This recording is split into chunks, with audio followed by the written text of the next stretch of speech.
I heard, from Rav Biderman Shichyeh, one of the Gdolim in this generation, as far as Zikui Rabim in the Hasidish world, who comes from a very long lineage of tzaddikim.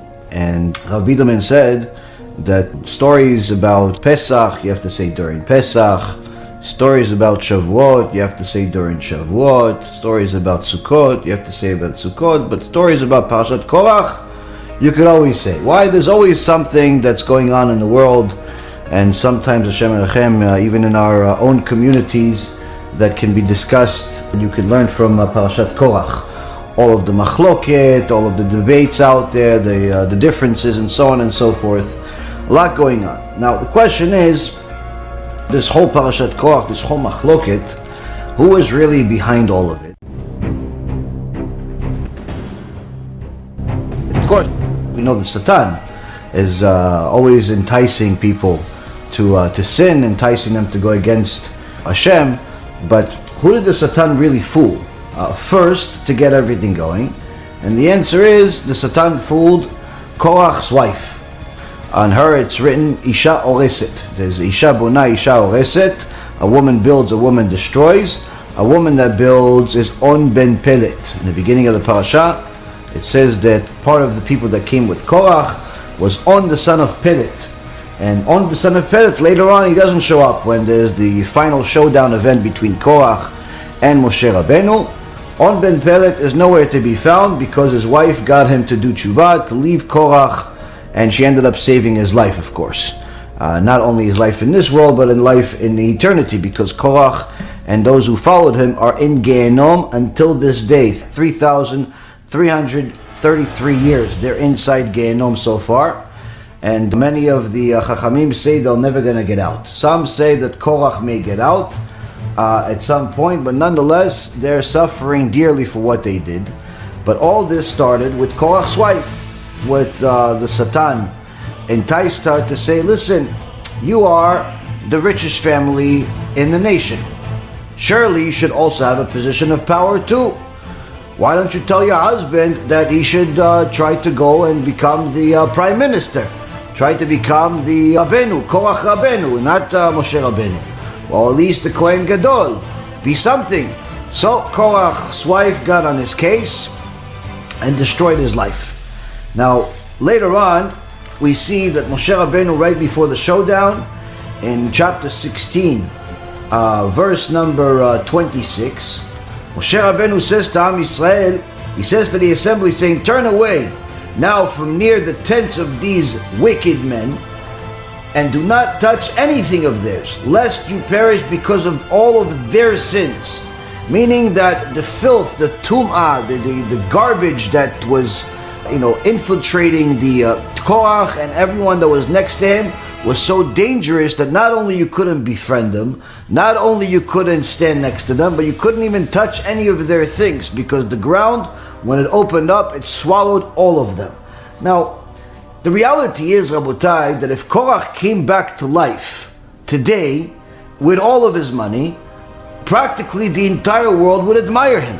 Look, he's rich, he's famous, he's in a book, he's this, he knew Moshe, but he was his enemy. Yeah, but he knew him. Yeah, he's rich, but he lost all of his money. Yeah, but he had it. And people are going to justify all of these things. And you see that people admire wealth and success to such an extent that they simply let it blur their vision of morality, blur their vision of rationality. And this is actually one of the major tools of the Satan in order to entice you and everybody else, myself included, to sin. To sin, not just small sins, but the worst possible sins. Now, on the other hand, we have a story Chachamim say about Rabbi Akiva. There was a decree out there, and they sent Rabbi Akiva to go speak to the person in charge, which was a non-Jewish king. And this non-Jewish king heard that Rabbi Akiva is coming to visit him, and he knew that Rabbi Akiva is a very important person, so he wanted to honor him. So how do people that their entire life is simply following money, fame, power, all the physicalities of the world, it's no different than animals. What do they honor you with? He figured, we'll put Rabbi Akiva in the best hotel in the world, right next to the palace, and if to make sure that he's not bored, I'll send him 4 of the best prostitutes that we have to give him what you call a good time. Shem Yishmor V'Yatzil. So he sends him these prostitutes, and the prostitutes come back to the king saying to him, Your Highness, please don't ever do this again to us. We were willing to do anything you want, but don't ever send us to such a place. He said, well, what did he do to you? They said, nothing. He didn't do nothing to us. Well, what do you mean? They said, the second that we came in there, this Rabbi Akiva, this guest of yours, this Jew, went to the corner of the room and could not stop vomiting the whole night. He couldn't stop vomiting. He couldn't stop throwing up the whole night, throwing up his lungs out. We were scared to leave. We were scared to stay. We were disgusted the whole time. We've never seen anything like it. So the king is fascinated with what happened.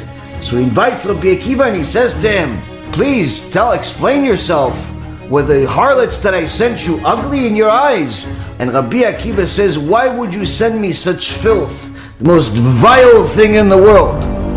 Now, were the women ugly? According to anybody else that's in the world? Absolutely not. There were beautiful women as far as physicality.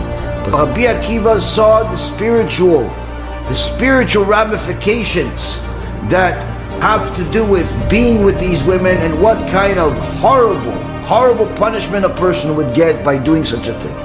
Second of all, he saw the tum'ah that surrounded these women. How much filth they had on them from all of the sins they've made non-stop, and how vital this is in the eyes of HaKadosh Baruch Hu. And when a person connects himself to HaKadosh Baruch Hu, that a person cleaves himself to Hashem, he starts feeling like Hashem, if you will, where he knows that Hashem is disgusted by immorality, by promiscuity, by immodesty and things of that nature. And therefore, he is disgusted by it, so much so that he says, I should not see any type of nakedness among you, because I'll run away from you. I'll run away from nakedness. I'll run away from filth.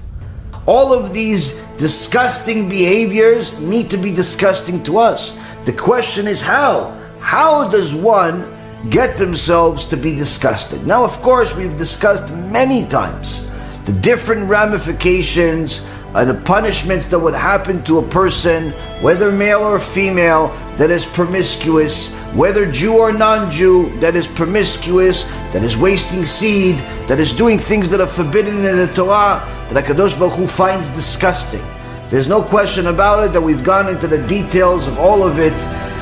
But today we're going to try to do something else. We're going to try to understand, how do you get to a point of being at least somewhat close to the feeling of Rabbi Akiva, of being disgusted by the sin, disgusted by this immorality that everyone spends their days and nights following it, worshiping it, chasing it, looking at it. How does one go from being like the rest of mankind that admires wealth, that admires fame and fortune, that is looking to have physical pleasure at any opportunity that they have, that's the vast majority of the world, to a point where you can be like Rabbi Akiva and the rest of the tzaddikim that not only are not looking for those things, but rather they run away from them and they feel disgusted by them. One of the greatest things that you would learn from Arav Nisim Yagin, Alav Shalom, although he would tell you from time to time about the punishment, about Gehenom, about Kafakela, about all types of things, but one of the things that was most consistent in every one of his lectures is that he gave you the feeling of disgust from the sin. When he talked about immodesty, he would tell you, this woman walking around with no arms, no legs, disgusting. And he would make these expressions and just the way about him, literally, even if you weren't disgusted, now you became disgusted.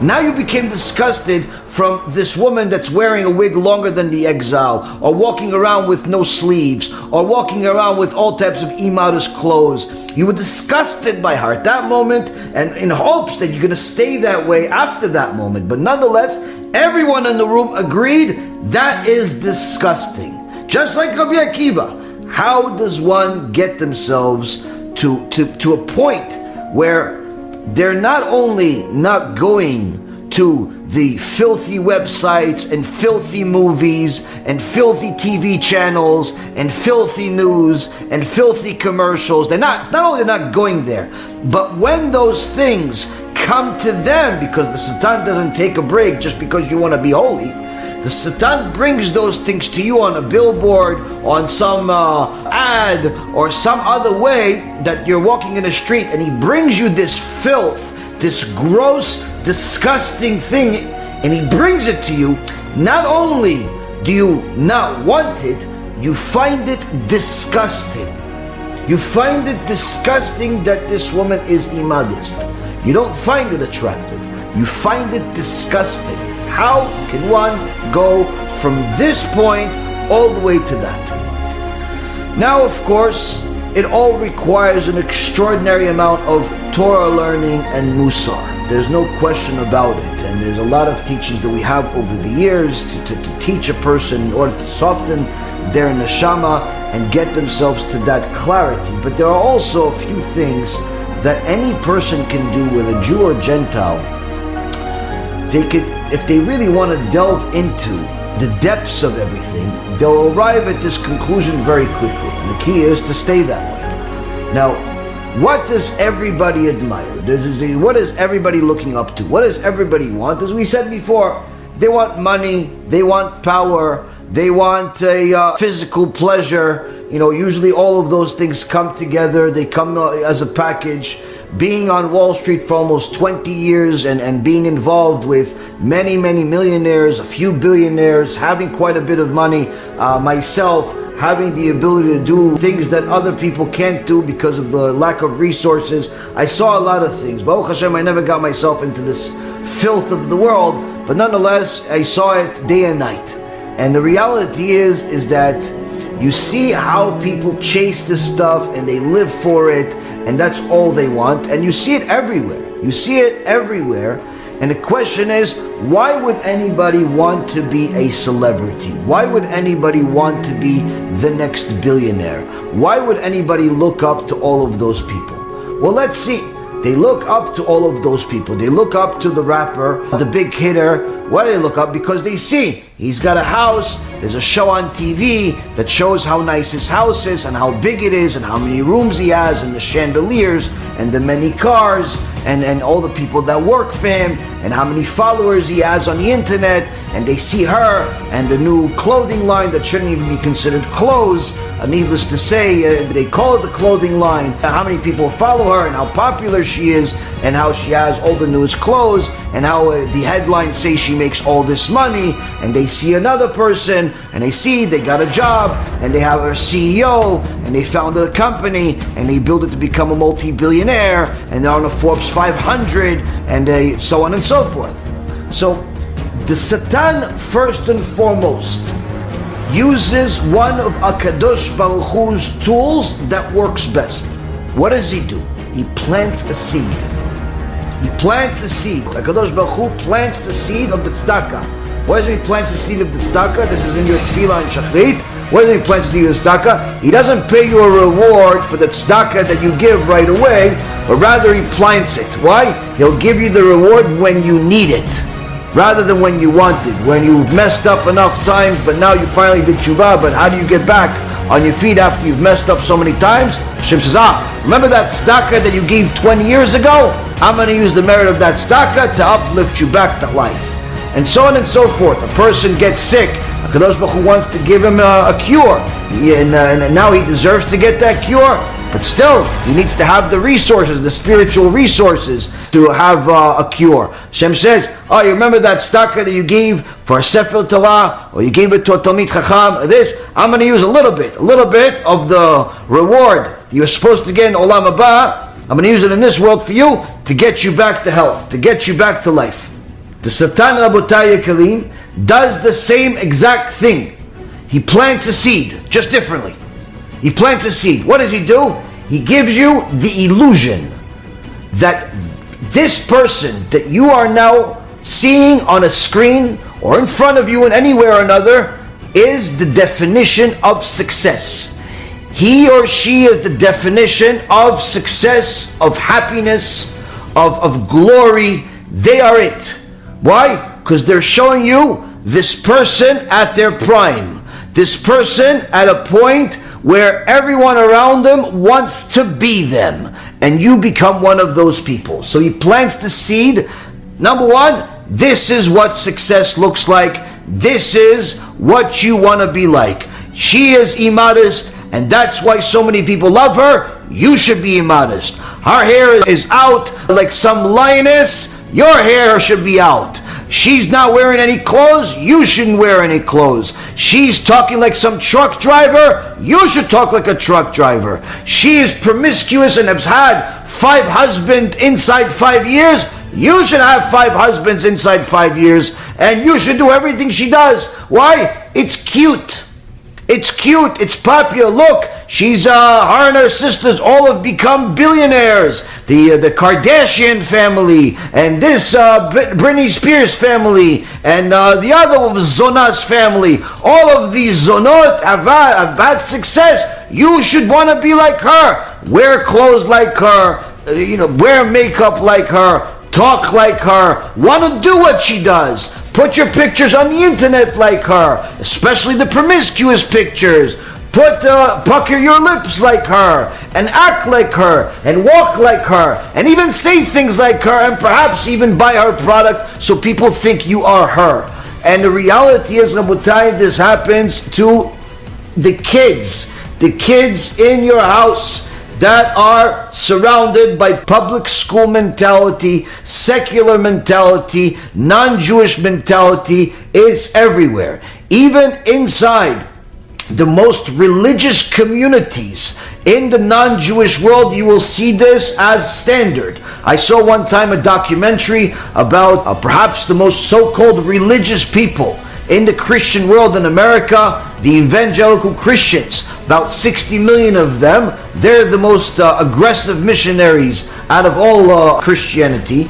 And you see in this documentary, you see everybody's talking about Yoshke, everybody's talking about how he's going to save you and so on and so forth, but yet not a single woman knows how to wear clothes. They're all walking around in underwear and think it's normal. The little girls walk around half naked and it's normal. And no one thinks of any of it being such a big deal. And no one is surprised that in reality, all of those kids that walk around with the little Bible, all of those kids that are in a secluded community in order to not be tainted by the secular world, all of them are making the very same exact sins of immorality as everybody else out there. They're just doing it among each other.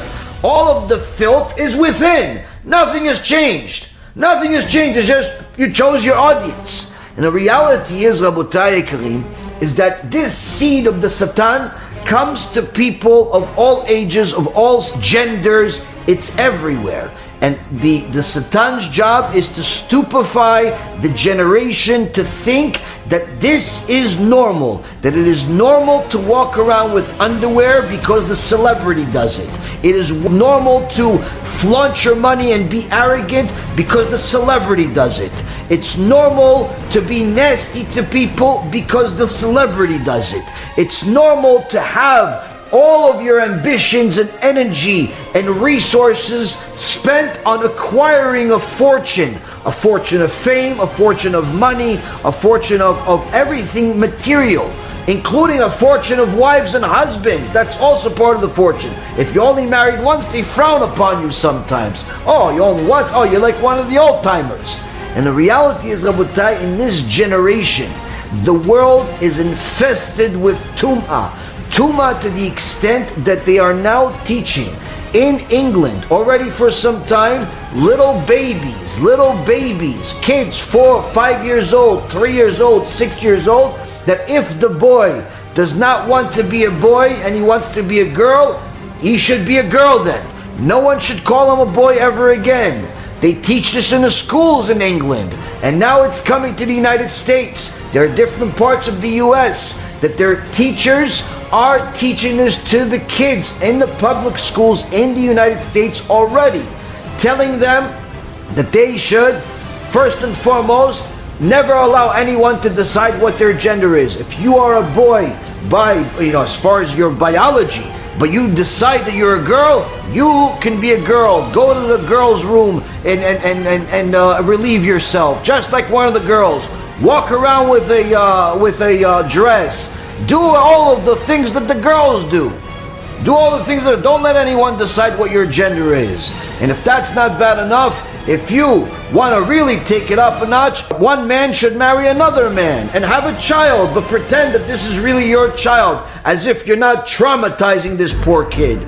The girl can be a boy, the boy can be a girl, the boy can marry the boy, the girl can marry a girl, and that's what you do. Just like, what do we see? It's nothing new. Sodom and Gomorrah, the generation of Noah. We've seen this, Egypt. We've seen this many times. Nothing new under the sun. But now it's gone to the point where it's in the teachings of the school, and now it's coming also to places on not just under the ground type of teaching, but actually in schools, in New York, in California, in different parts of the United States, in all places around the world that literally has taken their morals that are connected to the Torah and thrown them in the garbage and replaced it with the morals of the Satan. This is what's happening right now, Rabotai. And now everyone thinks it's absolutely normal. Why would anyone think it's normal? Because the Satan has planted seeds where he's made some of these people that are crazy, that say that they're a woman even if they're a man, say that they're a man even if they're a woman, made them popular, made them heads of office in the government, made them celebrities on TV, on the internet, gave them all types of fame and fortune. So now there's no more terms like they used to have when I was a kid, that anyone that was like that, they would simply hide it. They would hide themselves, they would hide their desires. They called it being in the closet. No such thing as being in the closet. Now it's something you should be proud of, to the point where you should flaunt your sexual desires that are filthy and against human nature. Now you should do it. Why? Because the celebrity did it, because the government member did it, because the teacher did it. All of these so-called leaders are doing it. You should too. Look, they are leaders and they succeeded to the highest level according to their definition of success. You should do the same. And this Satan's seed is everywhere. And unfortunately, Rabotai Karim, it is also in the Jewish world, no different than anywhere else. You will see this in the non-religious neighborhoods, and you will unfortunately see this in the religious neighborhoods sometimes, where you have young kids acting like absolutely animals from Sodom and Gomorrah and not thinking anything of it.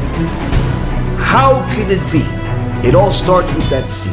Now, how do we get rid of the seed that has literally grown up to be the most rotten fruits in the history of man? How do we get rid of this gross, disgusting, vile fruits? How do we get rid of it?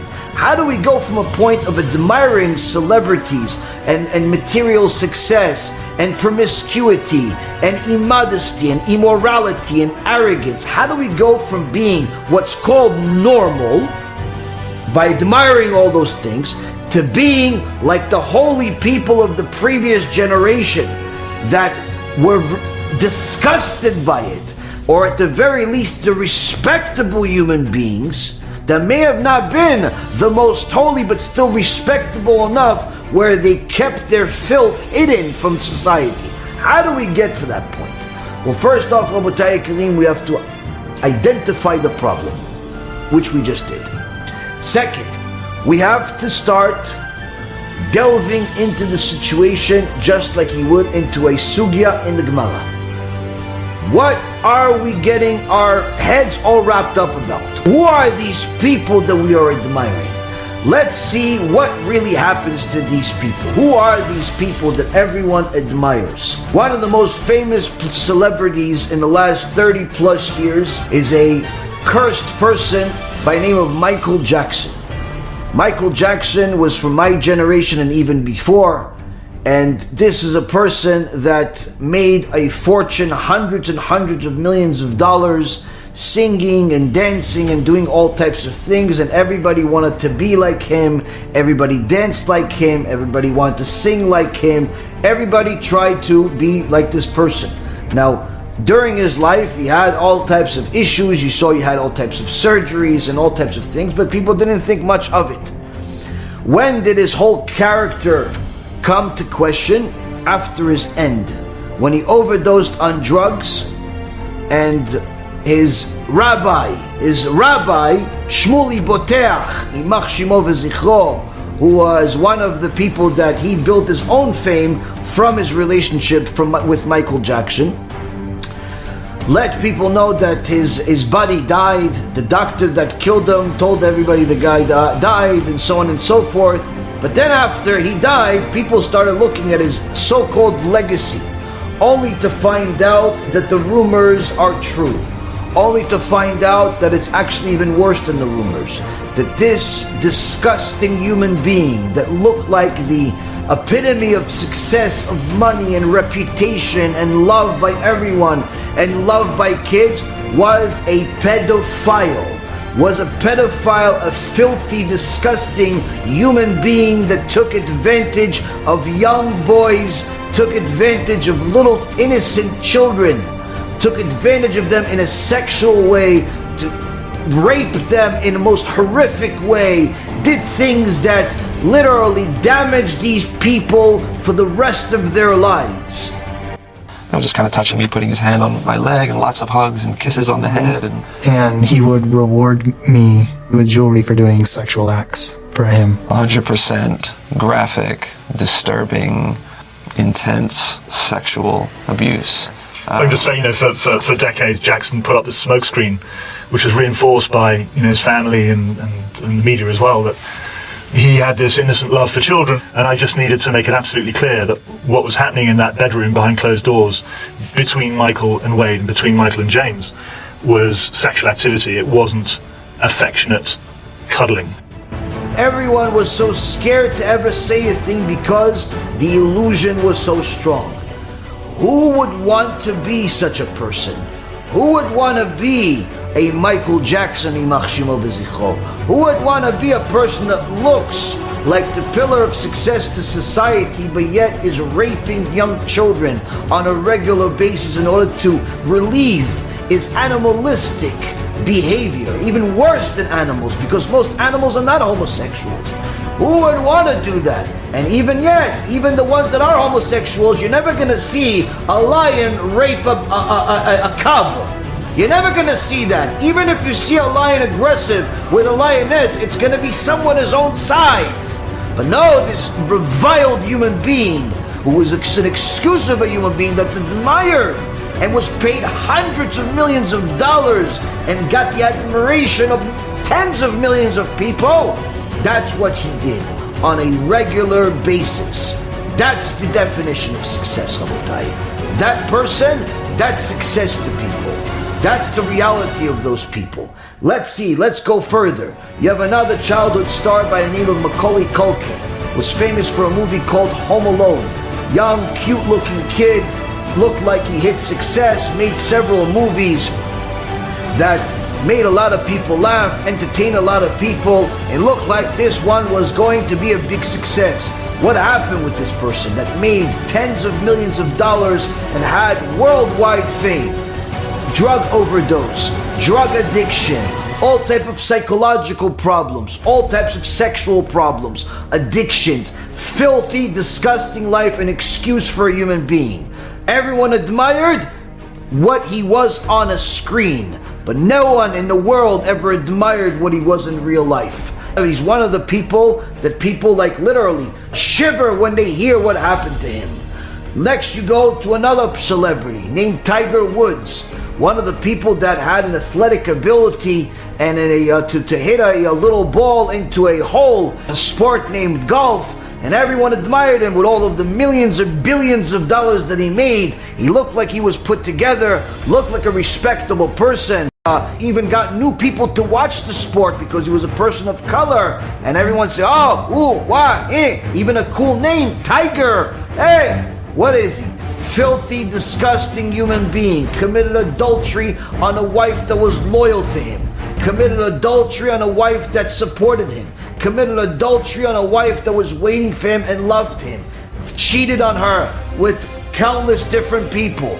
Not only that, became a complete addict to drugs and alcohol, complete degenerate loser in society, yelling at people, insulting people, and just being literally the best possible way to show the image that you admire is an illusion. That image that's in the picture on a lot of different sports gear of this person, it's an illusion. Why? It's not him. That's not him. That's just him when he's not him. Him that's really him is with the adultery and the filth and the immorality and the grossness and the drunk driving, putting people in danger. That's him. That's Tiger Woods. Furthermore, you go to a disgusting human being, a famous anti-Semite named Mel Gibson, made a fortune in the movie business, was an actor that everyone admired, only to be found one day saying anti-Semitic things, that he wants to kill Jews, that he hates Jews, that he's a complete alcoholic. Arrested for drink driving and made various anti-Semitic statements to the arresting officer, including telling him that Jews were responsible for all the wars in the world. Degenerate for immorality, a degenerate for anything that will get him to have some sort of physical reaction, a complete disgrace of a human being. That's who Mel Gibson is. It's not the one that you see in the movie. The reason why he's an actor like all other actors before and after him is because the actor allows him to live in the illusion that everybody else is believing. Because the real version of him is a despicable human being that no one would ever want, and no one would ever want their child to be. Then you go to a person like Mike Tyson. Although Mike Tyson has tried to change his life, let's see what his life was really like. You know, was a powerful person, went into the vicious sport of boxing, was the best at what he does, punching people in the face, harming people as fast as possible and as strong as possible, and eventually also harming other people that he wasn't in the ring with, like the woman that he raped and ended up landing in jail, like all of the drugs that he consumed and all of the people that would get in his way, and completely took the fortune that he amassed of $400 million and lost every single penny of it, landing in jail with an extraordinary embarrassment where even after he came back from jail, he still had such animalistic behavior. I don't know anything about that. I don't know nothing about numbers. I just know what I can do. How about kill this mother? Such animalistic behavior where he was already used to whatever he wants, he's gonna get. And as soon as he doesn't get it, the animalistic behavior gets even stronger, to the point where when he was trying to return to the ring, trying to return to the vicious sport of boxing, what did he do? He bit the opponent's ear off. That's not part of the sport. Only an animal bites. But yes, Mike Tyson, admittedly, animal. Now, all the drug addiction, all the sex addictions, all the filthy, who would want to be such a person? So how come so many people pretend even till this day, they want to box like Mike, they think they're like Mike, they're going to be like him? Why? Because they're attracted to an illusion that you see in a ring for a few moments. Not the real Mike Tyson, not the person that went home after he beat a person senseless, not that person, not the person that raped a woman, or perhaps maybe even more, not the person that lied, not the person that was addicted to drugs and sex, not a person that was a complete degenerate for the rest, for all of his other life, all the other time outside of the ring. No one wants to be that person. Everyone wants that moment when he's on the screen and he has his hand as the winner. Everybody wants that moment. And that's the Satan's seed illusion. To try to fool you to thinking you can be like him, not realizing all of the baggage it comes with. You have a person like Bill Cosby, A person like Bill Cosby that built his net worth and his career and his name to the point where literally every person in modernized society knew who this person was. He was in a family show. He was a person that many of us grew up watching. He's a person that was literally on every TV screen. You would have it as like background, even if you weren't watching the show. He was on every screen as like the nice old man that's on TV, the funny guy that finds it sarcastic with everything, only to find out that he's a sex addict, he's a vicious person to other people, he's a disgrace of a human being. Bill Cosby, once a beloved TV dad and tonight a judge now determining that he is a sexually violent predator, ordering Cosby be cuffed and immediately sent to prison. Disgrace of a human being that took advantage of people physically and otherwise, and unfortunately damaged and traumatized them. But it took decades for all of this filth to come out. For all of those years, he was admired, he was hired, and he was given millions of dollars. But that's what the Satan does. He keeps putting the seed. Yeah, you want to be like Bill. You want to be funny like him. You want to be cute like him. You're going to be this like him. Why? He's on TV. And those few moments that you see where they take hours or days worth of footage and they cut it so much that you really only have a 20-minute show after weeks of actual footage, because in reality the rest of it is garbage. So what do? They give you the tamtzit of the illusion, not just the illusion itself. No, the illusion would be the whole recording. What do they give you? They give you the potent, the syrup of the illusion, meaning the best of the best, the most concentrated part of it. That's the illusion they put on TV, that he's always funny, and he's always happy, and he's always this, and that is literally the pillar opposite of who he was in real life. Next, Kevin Spacey, a person that anyone that watched some of his movies admired his acting. Movies like, I think it's Usual Suspect, which I have been myself, have taken one of the quotes that he said as one of the things that I always had in my head, which is the best thing that the devil has ever done was convince the world that he doesn't exist. Now this is a fantastic genius quote, and it's true, it's in the Torah itself. But nonetheless, Rabotai Karim, this acting in that movie and countless other movies that earned this person tens of millions of dollars, if not hundreds of millions of dollars, came at the price of destroying people's lives, pedophilia, and all types of immoral behavior, sex addiction, drug addiction, and everything else, just like everybody else that we talked about. That person that you saw on a screen, that you admired and perhaps even wanted to be like for a few moments or even longer, was literally murdering the souls and bodies of countless people while you were admiring him. Taking the innocent people, taking the people that didn't do him any harm, taking the people that were powerless and taking advantage of them and traumatizing him just for the sake of a momentary pleasure. Imagine a person gonna live 70, 80 years in this world, and the reality is that this 70 years is going to be traumatized, it's going to be ruined, it's going to be a constant life of fear that the trauma will repeat itself, only because that filthy excuse of a human being, Kevin Spacey, wanted a pleasure of 30 or 40 seconds. That's what. So he took your whole life of 70 years and put it all in the garbage because he wanted a pleasure of a few seconds. A few seconds.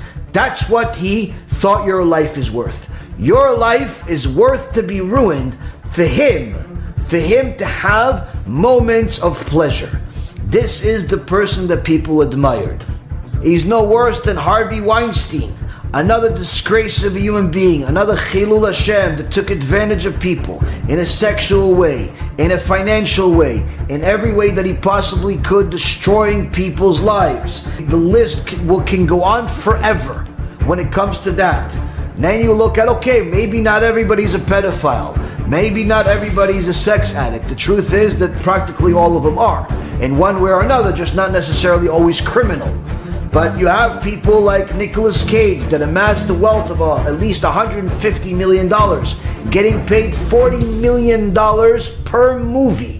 $40 million per movie that could literally feed a civilization in Africa. This person got paid just to be in a film that's going to be on a screen for 90 minutes. $40 million. All of that money in the garbage. Declared bankruptcy. A person by the name of 50 Cent, very popular rapper that was very violent both in his words and in his life. Very arrogant. That was his whole show. I myself used to listen to his music and found it entertaining. But the reality is, when you look at his life from a Torah perspective, from a moral perspective, you see how immoral this person is, how vicious he is, how disgusting he is, to the extent where this person not only ended up amassing a great fortune, but also not losing a great fortune, but also, despite having it or not having it, he's still a deadbeat that he always was, not paying child support for the kids that he had, with the many countless women that he was with because of his immoral behavior. Because to him, to be immoral, that should be admired. To be with many women, that is something that is to be aspired to be. That's what a lot of guys want to do. They want to be with many women. They want to be like a 50 Cent or a celebrity that can get any girl that he wants. But the truth is, do you want your daughter to be one of those girls? Do you want your daughter to just be that tool that he uses? Do you want your daughter to be one of those girls? So how come you feel okay for being one of those guys? Because you know that HaKadosh Baruch Hu punishes measure for measure. And if you're going to be one of those guys, HaKadosh Baruch Hu is going to make one of those girls your daughter one day. Hashem Yishmor V'Yatzil. And you see this person that was a deadbeat like many of the others that we're going to talk about.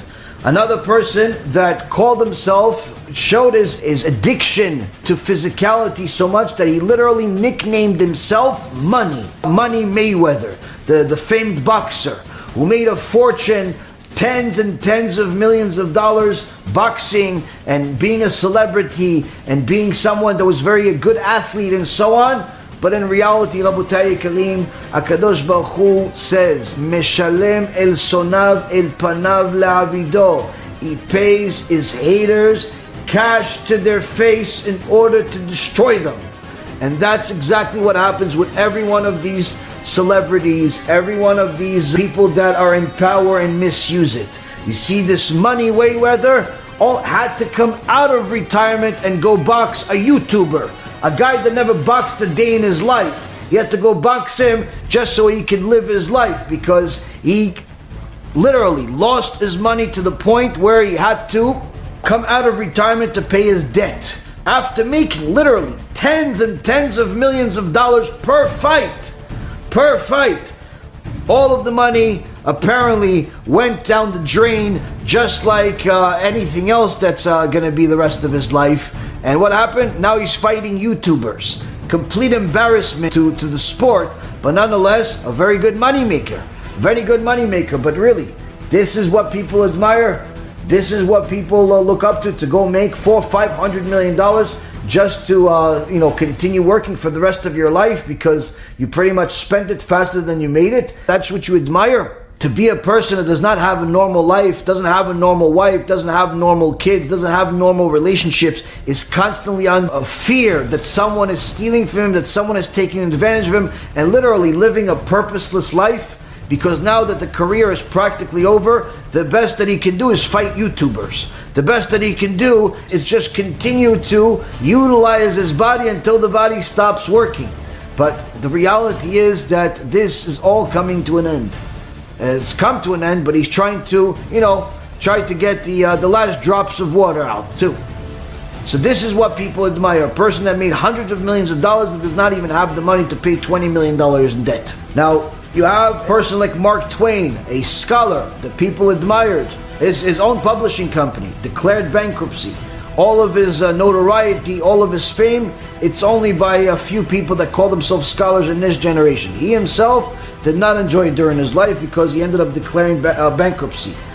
Dennis Rodman, another famed basketball player, got to such an extent after making so many millions of dollars, you would think this person would have enough money not only to live the rest of his life, but to build a country.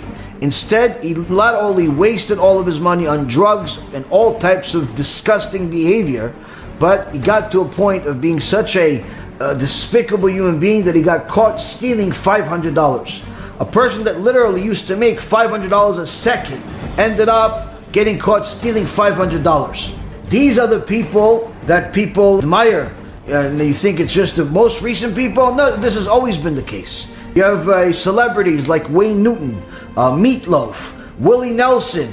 All of these famed celebrities literally made hundreds of millions of dollars. Their homes are known, their names are known in practically every home of the people that lived during their high time. Everybody knows who they are.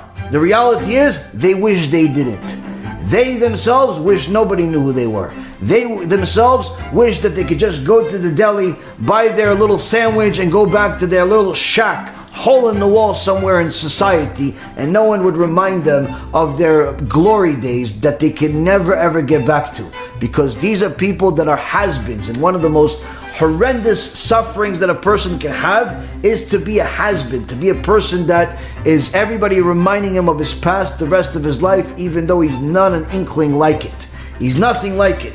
Now, a lot of people like to admire some of the very wealthy people on Wall Street. I was among some of these people. I met some of these people, meaning that I saw some of these people in lectures, talked to them at times, and so on.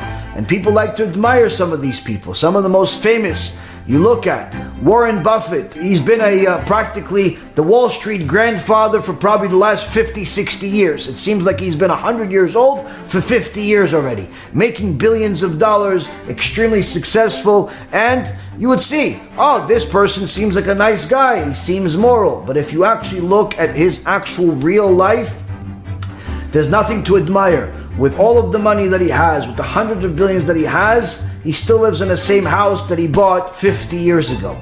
Like, he's not even enjoying the money like a normal human being. He still eats a hamburger and Coca-Cola for $2 from McDonald's every single day. He's not even having the food of the rich and famous. He's not even enjoying the physicality of the world. It's simply a sport of making money. And you would think, oh, maybe at least his kids are going to benefit from that money. No, he already declared that those very same kids, the relationship that he has with some of his employees is much more developed and much more secure than the relationship that he has with his children, because they know him pretty much like everybody else knows him on TV.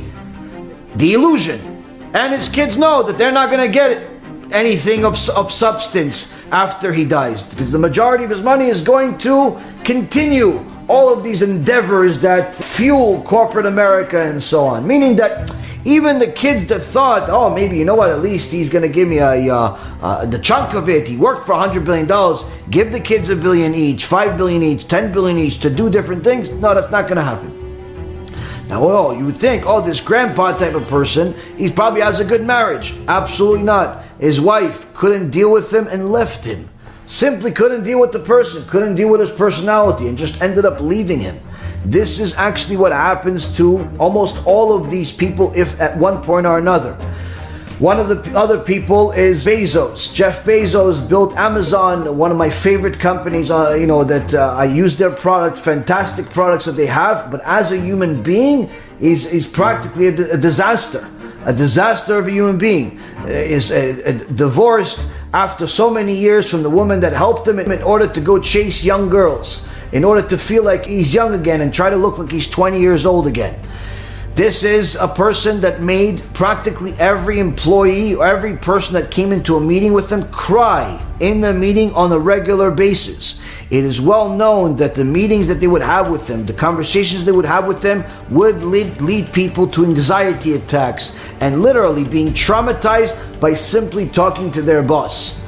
This is who you admire? You want to be one of those people that tortures people and causes them literally anxiety just by them being employed by you? This is what you want to be? Or perhaps you have people like not just Bezos, you have like Steve Jobs, amassing notoriety and billions of dollars, only to live just long enough to see some of his products come out but died because all of the money that he made from those products was not enough to buy him a single liver, save his life.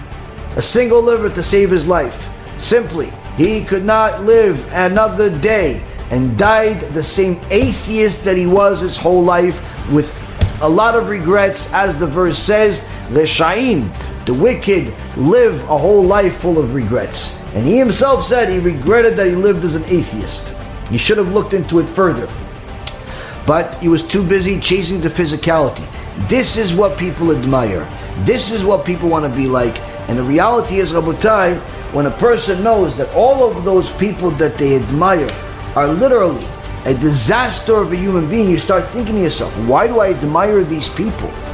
And there's no exceptions. It's any celebrity that you look at, any athlete that you look at, if it hasn't happened to them already, it's gonna happen to them. But generally speaking, their whole life is full of immorality, divorce, adultery, every single type of crime that they can commit and think that they were not gonna get caught, they do. Because that in essence is the thought of the people that want that type of power, is a life of complete freedom. Freedom to the extent where they can commit crimes against humanity without any recourse. But HaKadosh Baruch Hu sees everything. HaKadosh Baruch Hu makes sure that everybody has to pay the bill. And all of those that desecrate Hashem's name in private, He will expose them in public at some point, as the Mishnah in Avot says.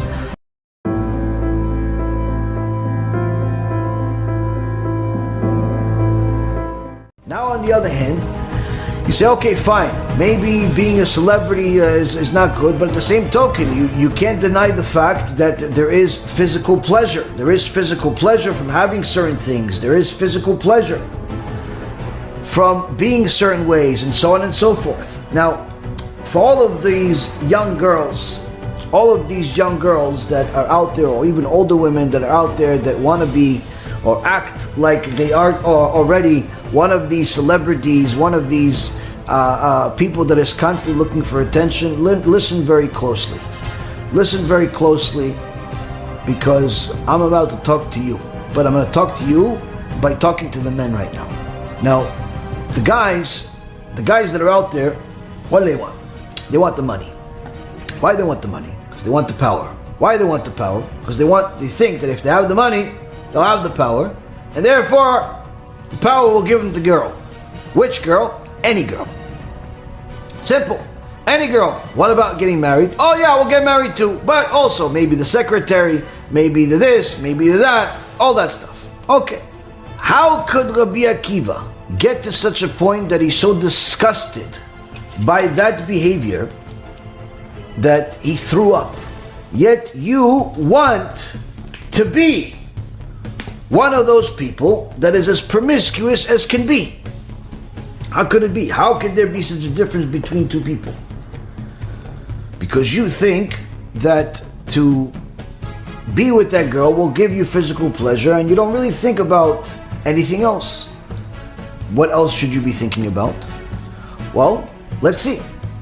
If the girl that you found in some nightclub or some store or wherever you found some garbage pail, and you got her to give herself to you and to be able to act like a husband and wife, even though you're going to throw her out moments after you end your pleasure, or perhaps you're going to pretend like you're going to be with her by dating her for a few months, or perhaps you're going to pretend like you're dating her while dating for several other women, thinking you're the only smart one. The truth is, though, if she gave you pleasure, that means that she's just like you. That means that just like you're looking for physical pleasure, so is she. And just like you don't want to be with her all the time, she doesn't want to be with you all the time.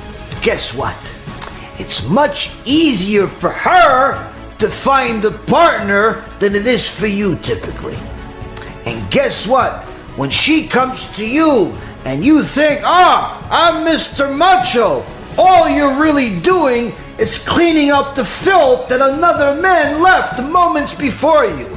That's the reality. That is the reality. You are simply cleaning the filth of 1, 2, or however many dozen of people she has enjoyed herself with also, because she's an animal just like you. That's what you're doing. One of the most disgusting things you can possibly imagine is for one manly man to ever even think that another man's seed, another man's filth would ever touch him. It's not only touching him, it's on top of him and it becomes part of him. Why? Because that's where she was moments before she was with you. She's simply like the village bicycle. Everybody gets to use it. She's like used property and you are klisheni. You're like the second tool. She had this, now she has you, and maybe moments later she'll come back to something else. What, you think you're the only smart one that knows how to pleasure himself? No, she knows it too. And guess what? You're probably not as great as you think you are. You're just simply filling a void until the next opportunity comes, until the next appointment comes, until the next guy that's gonna wine and dine her and make her feel like she's pretty, until he comes. And that's the reality in life. All of the young men that like to go out to clubs and find a girl, take her home and feel like, hey, high five, yeah, I got her. Yeah, she got you, buddy. She got you, and him, and you just won one of the appointments. She's simply a free prostitute. And you, my friend, are in a bed with 3 different people, not one. You're with 3 different people. Now you think I'm making this up because I used to be secular? No, it's in the Gemara. It's in the Gemara, Rabotai. This is not Yaron Reuven. This is the Gemara.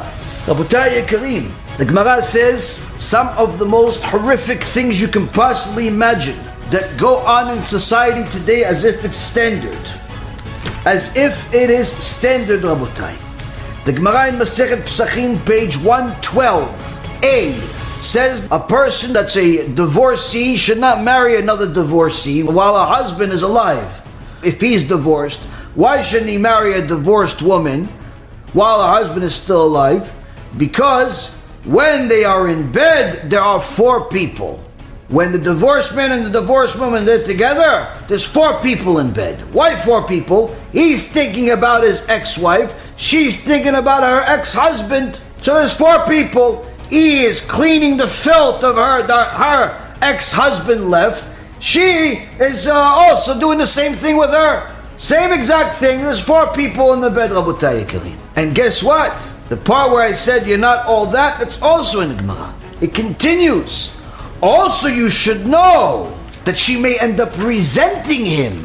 Why resenting him? She date him, marry him, she's met him in a club, she calls him I love you, I poopies, tooties, no, what, how come? Because not all fingers are the same, the Gemara says. Not all fingers are the same is a euphemism for the male member. She doesn't think that your finger is the same thing as the guy that was right before you. That's what it is. But you did clean up the mess though. This, Rabotai, is what happens when you treat yourself like an animal. You find animals. You treat yourself like an animal, HaKadosh Baruch Hu matches you with animals. And just so you know, this is not the only place in the Gemara. The Gemara in Masechet Sanhedrin, page 22b, says that a virgin woman, a woman that's virgin, it's holy, it's Kedusha, but if she becomes one of these filthy human beings and starts becoming promiscuous and so on, you should know what comes with it. What comes with it?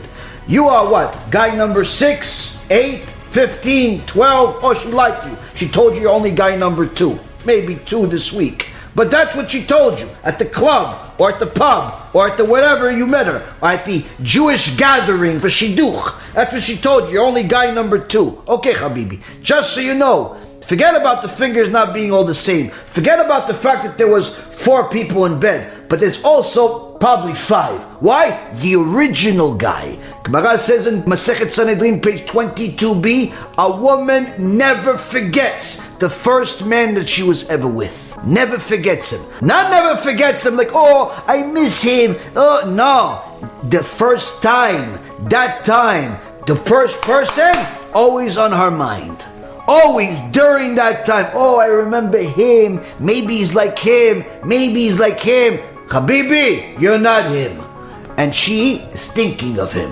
Why? Because you want to act like an animal, she wants to act like an animal. Here you go, you got a zoo together. Now you have already a half a zoo, 5 animals in one bed. This, Rabotai, is not it.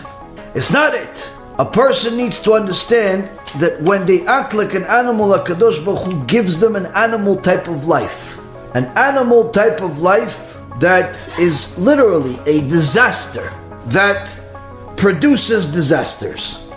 What kind of disasters? Many people like to frown at the Kabbalah teachings where it says that when you make a sin and you die, part of the tikkun of the sin is to be reincarnated, perhaps with some type of defect or so on. If you didn't watch your eyes, perhaps you'll come back to life blind, and so on. If you said Lashon Hara, you'll come back autistic. And people tried to make a whole big thing of it when Rav Mizrahi said it years ago, as if it's a new teachings, as if it's only in the Kabbalah. It's not only in the Kabbalah. It's in the Gemara. It's in the Gemara, Rabotai. It's in the Gemara, Ribono Shel Olam. It's in the Gemara. What does the Gemara say? What does the Gemara say? Gemara, Masechet Nedarim, page 28. Says a few things. First and foremost, you should know, you like to talk to girls? V'al tarbe sicha im isha shesofach lavo lidei niuf. You like to talk to girls, you have a girlfriend and so on, for sure you're going to sin. For sure you're going to come to lewdness. For sure you're going to end up wasting seed, promiscuity, immorality. There's no such thing as platonic relationship in Judaism. Second, you don't think that's enough? Okay, fine. Anyone who looks at women, likes to look at girls on the internet, in real life and so on, for sure will have kids that are not of good character. Your kids are going to call you by your first name. Your kids are going to yell at you. Your kids will disrespect you. Why? You don't watch your eyes. You have a spiritual defect. HaKadosh Baruch Hu pays for that with a defect in your kids. Now that's not enough, right? Gemara says that a person that wants to be a holy Jew has to become embarrassed of such things, embarrassed of them. But he's not. So comes Rabbi Yochanan ben Davai. Rabbi Yochanan ben Davai says, the ministering angels told me 4 things. There are lame people. Why are there lame people? People that born paraplegic because of the mipnei shofchim shulchanam, because people that overturn the table, the Gemara says, using euphemisms for all types of inappropriate behavior, immorality. Why are there mute people? Mipnei shemenashkim al oto makom, because they kiss that place. Why are there people that are both mute and deaf? Mipnei shemesaprim b'sha'at tashmish, because they converse at the time of cohabitation. Why are there blind people? Mipnei shemistaklim be'oto makom, because they gaze at that place. Meaning, Rabotai Yekarim, the Gemara says, we're not even talking about looking at pornography and wasting seed.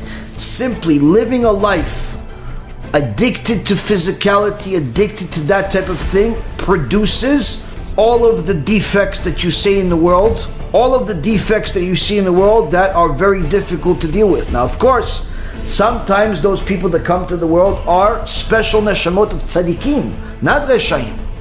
Doesn't make their parents' life any easier. But not all of them are tzaddikim. Not all of them are holy. Some of them are pure, some of them not necessarily. But needless to say, why do the parents get them? The parents get them because they were not holy. The parents get them because they were trying to be like the people they see in a pornography film, trying to be like the people they see in some Hollywood film. They try to play acrobatic. They try to do all these different things with different people in different ways, and different filthy, animalistic behavior. Kadosh Baruch Hu says, you want to be an animal? Okay, well, I don't want you to be an animal, so I have to keep you busy in a different way. I want to keep you busy in a different way. So, Rabotai Karim, you have to think about it this way. Are you going to admire a filthy, disgusting disgrace of a human being like Madonna that has literally been with enough people to build an army? That's what you want to be like? That's who you admire? You want your daughter to be like her? Or all of the people that follow her, all of the modern day singers, you want her to dance like them and be promiscuous like them and have 5 or 10 or 20 or 50 husbands? That's what you want? You want to clean the filth of another guy for the rest of your life because you're a filthy human being? You're admiring a woman that's being raped by people on a screen? That's what you admire? You want to be there? You want to be the rapist? You filthy disgrace of a human being for that moment? That's what you admire? That's what you want to be like? You're watching pornography? Do you know that most of the pornography out there, it's not the intimacy as a result of her wanting it. Sometimes you'll actually see things on the internet that are actual rape, but they portrayed as if it's out of her wanting it. That's what you want to be like? You want to be a rapist? You want to be a pedophile? That's who you admire? You have to think about this, because if that's what you admire, you can rest assured you're going to have a kid like this. You're going to have a boy that wants to be a girl. You're going to have a girl that wants to be a guy. You're going to have a girl that has 50 husbands. You're going to have a boy that is addicted to pornography, like some of the young men that I've had the pleasure of helping, but it's a very big job. Very big job. It's a lot of work, but some of the men that I met, literally, when I met them, they were so addicted. They were so addicted to wasting seed and immorality that some of the physical ramifications of that addiction started happening in their life. Losing hair, becoming smelly, becoming disgusting and sweaty, literally looking like they have a disease. I've met these young men, and Baruch HaShem, most of them I've succeeded in helping to get them out of that tumah. You want to be one of those people? You are one of those people. You're admiring a woman. You're admiring a guy that's raping a woman. You're admiring a man that's full of filth. He's full of tum'ah. That's what you want to be like? Aren't you ashamed of yourself? You should be. And that, Rabotai, is what a person needs to know. That's what he needs to know about all of that disgusting world that he's admiring. If you're talking about money and power, it comes with a lot of baggage, because all of the people that are giving you, that desire to have this money and power, I just read you off a small microcosm of the list. A small microcosm of that list, but you'll find it in all of these celebrities. Endless amount of them are pedophiles. Hollywood has a pedophile ring, a well-known pedophile ring, which we even know somebody that unfortunately went into that young boy and never came out. Never came out. Was taken by these people, never came out. No one knows if he's dead, if he's alive, who knows. I even have a former classmate that was part of that filthy, disgusting world of politicians, and was one of the boyfriends of the politicians. Mysteriously drowned. Expert diver mysteriously drowns. It's like saying a fish drowned. Rabotai Karim, who are you admiring? Shlomo HaMelech says, Ish lefi ma'alalo, Ish lefi ma'alalo. A person is who he admires.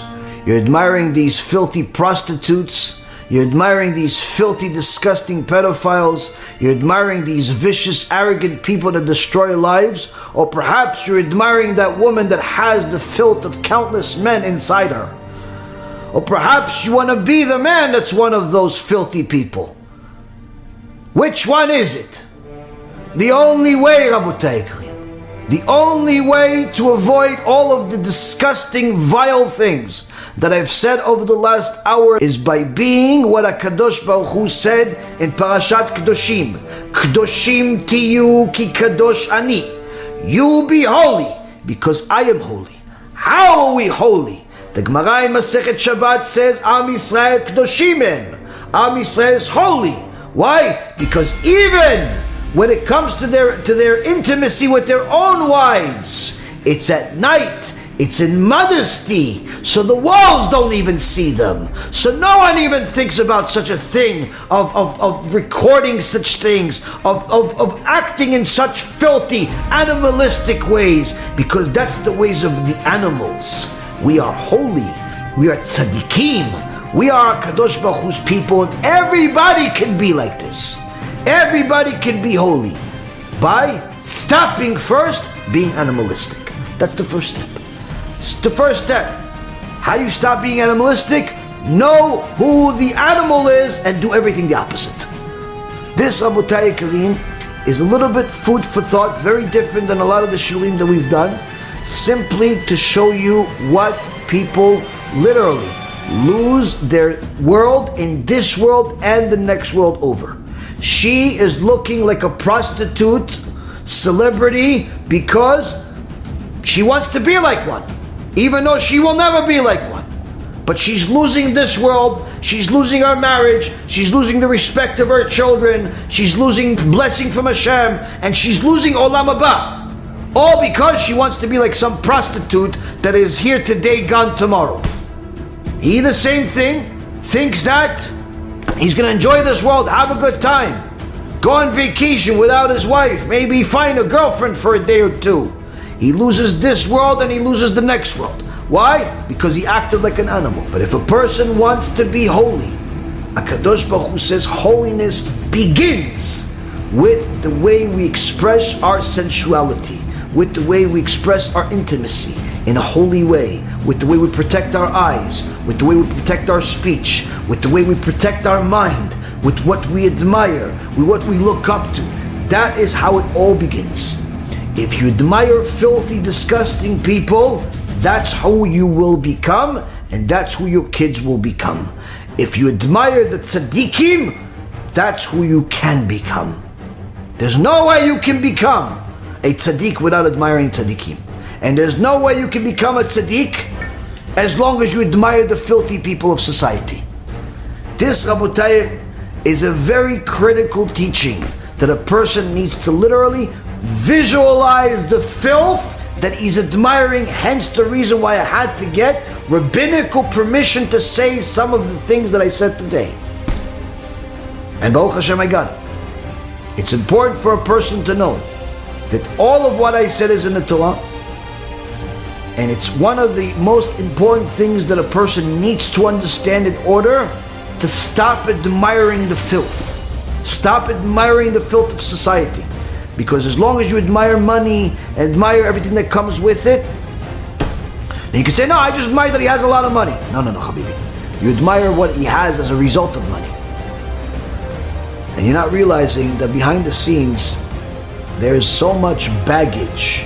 There's so much baggage that it literally creates tumah. It's a factory of impurity. You have to admire the righteous people if you want to be righteous. You have to admire them and you have to be like them. Whether Hashem decides to make you wealthy, married, house full of kids or not, all the results are in the hands of Hashem. But our actions lead Him to decide what the results are.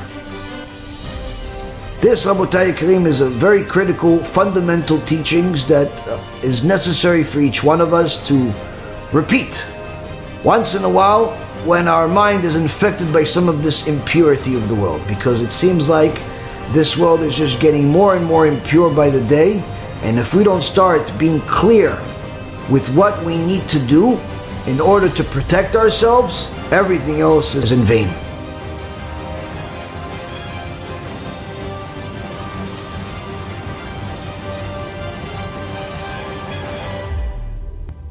Hi everyone, I'm making a short message for all the people that ask me all the time if they have money coming in and they want to help with kiruv, but they also want to help the poor people that we usually do during the holidays, but also during the year. They always ask me, is there something going on? And the truth is, there's always something going on. I always tell you during the lectures of different stories that we deal with, whether it's to help somebody come up with money for a surgery, or to help a poor family have food for Shabbat, or to help pay for tuition for someone that simply doesn't have it. And the stories go on and on and on and on, and you're in a moment you're going to see something that just happened in the last couple of days. A family that's so poor in Eretz Yisrael that did not have money to buy simply normal mattresses. They were sleeping on something the equivalent of metal. The only thing this reminds me of is the concentration camps, Hashem Yishmo. And these stories come across our desk on a regular basis, and after verification, we send our team members to go and see and make sure that everything is legitimate. We try to do our best to help, and there's just not enough time in a day to make a campaign for every single cause. So what we do is we simply give, and we trust that Hashem will give us to help people, because there's just not enough time. And sometimes time is very sensitive, so it takes time to verify things, but also it's it's just one of those things where you really can't wait for people to decide whether they want to help this poor person or not. If there's a need, we're there. And BeEzrat Hashem will continue to be there. So for any of you that is contemplating what to do with that maaseh, with that 10% that you give, that you need to give as a Jew and also as a non-Jew, for the sake of Torah, whether to give it just to kiruv, or to give it to help people do tshuva, or to give it to help poor people and how to mix it. Bottom line is, our organization does it all. And we do it on a regular basis, and there's simply not enough because there's so many people that need help. It breaks your heart. And you'll see that in this video, our team member, it breaks your heart, our team member starts crying. That's how hard some of these situations are. And we try to publicize a lot of the different videos without embarrassing anyone and showing faces, to show people that their money is going to good places, to help people not only do tshuva, not only publicize the Torah, publicize Hashem's name and His glory, but also to help people survive in this difficult world. So if you want to help us, you want to join us, you want to be a partner with us, BeEzrat Hashem is very, very happy to be a partner with you, and we look forward to hearing more and more good news, so we can tell you that you are part of another big miracle that happened to someone in Klal Yisrael. Call to Bachar V'Atzlacha. אנשים יקרים, אני באתי פה לבית של משפחה נזקקת. האמא אושפזה בבית חולים עם כאבים מאוד חזקים בגב. הבאתי לה עכשיו סל מזון לשבת.